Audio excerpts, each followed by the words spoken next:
यहाँ पहुँचते ही हिमालय की गोद में आने का एहसास होता है। सामने बर्फ से ढके ऊंचे पहाड़,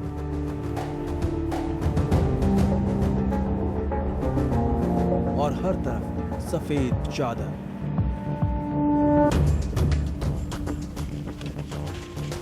जाड़े के दिनों में तो जमीन बड़ी मुश्किल से दिखती है,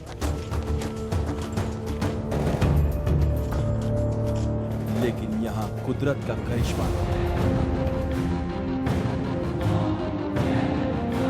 तो घुसपैठियों का खतरा भी। कोई नहीं जानता बर्फ के इस सन्नाटे में दुश्मन कब घात लगाकर हमला करेगा।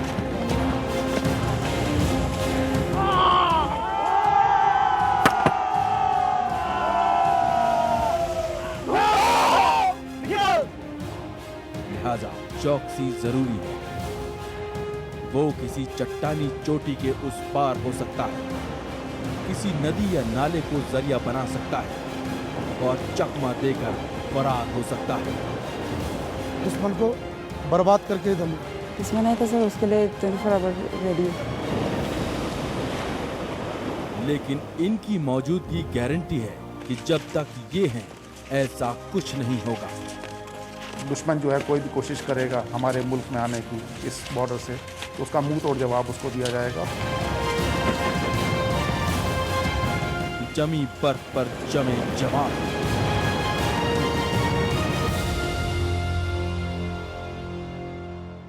दूर दूर तक फैली सफेद वादियां किसी जन्नत से कम नहीं, लेकिन जब ऐसे इलाके में सरहद की रखवाली करनी हो तो कुदरत की एक खूबसूरती किसी चुनौती से कम नहीं।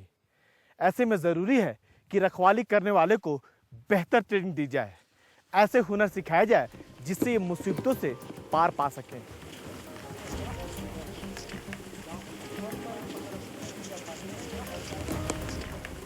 जहां तक नजर जाती है आसमान से बातें करती चोटियां ही नजर आती हैं। समुद्र तल से 12 से 18,000 फीट की ऊंचाई जन्नत के करीब होने का एहसास कराती है। लेकिन बर्फ की इन वादियों में खतरे भी कम नहीं हैं। सरहद का करीबी इलाका होने के नाते यहाँ सालों भर 24 घंटे की चौकसी जरूरी है, ताकि बुरी नीयत लेकर कोई परिंदा भी पर न मार सके।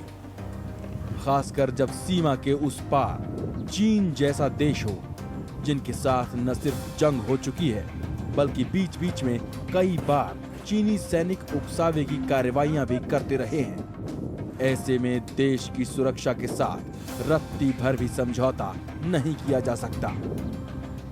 जहाँ तक मेरा मानना है कि 100% जो डिपेंडेबल है, और कोई भी किसी भी तरह का दुश्मन जो है कोई भी कोशिश करेगा हमारे मुल्क में आने की इस बॉर्डर से, तो उसका मुंह तोड़ जवाब उसको दिया जाएगा। और पूरा हम उसके लिए पूरे तैयार हैं और पूरे सक्षम हैं।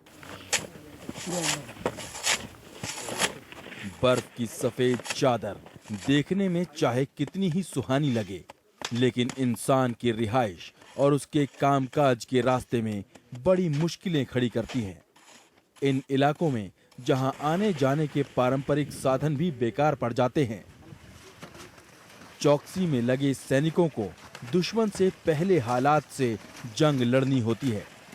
लिहाजा सैनिकों को पहले वो नुस्खे सिखाए जाते हैं जिनके दम पर मोर्चे पर न सिर्फ टिके रहें बल्कि किसी भी हमले का मुंह तोड़ जवाब दे सके। कहीं नर्म तो कहीं सख्त बर्फ पर आप चल तो नहीं सकते, फिसलने का रास्ता ही बच जाता है। यही वजह है कि यहाँ रहना है तो स्कीइंग करनी होगी, जिसके लिए 1973 में ही आईटीबीपी के इस माउंटेनियरिंग और स्कीइंग इंस्टीट्यूट की शुरुआत की गई। बर्फ और ऊंचाई वाले क्षेत्रों से हमारा लगातार संपर्क रहता है। इन परिस्थितियों में जीने के लिए अनिवार्य है कि हम अपने आप को उसी के अनुसार ढाल लें। और इस कारण से, क्योंकि यहाँ पे अधिकांश समय ऊंचे ऊंचे पर्वत हमको मिलते हैं, बर्फ मिलती है, तो ज़रूरी है कि इन दोनों को समझने में हमें पूरी शिक्षा प्राप्त हो। बर्फ पर आईटीबीपी के जवान कुछ इस अंदाज में पेट्रोलिंग करते हैं मानो चिकनी सड़क पर बाइक दौड़ा रहे हों। ये सारे हथियारों से पूरी तरह लैस हैं। इस बात का फर्क नहीं पड़ता कि सुरक्षा कर्मी पुरुष है या फिर महिला। हाथों में दूरबीन से सरहद निहारते सैनिकों के लिए सिर्फ एक चीज अहमियत रखती है, सुरक्षा।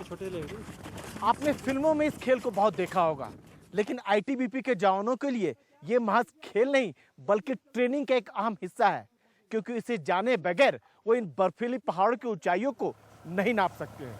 उधर से ऐसा नहीं कि बर्फ पर फिसल रहे इन जवानों का स्कीइंग जैसी चीजों से कोई पुराना नाता हो।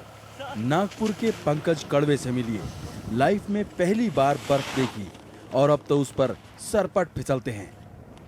शुरू में तो सर वैसे बहुत डर लगता था स्कीइंग चलाने में ना, थोड़ा सा भी डाउन आया तो जैसे गिर जाते थे हम। अभी तो वैसे कहीं भी छोड़ दे तो हम आ जाएंगे नीचे।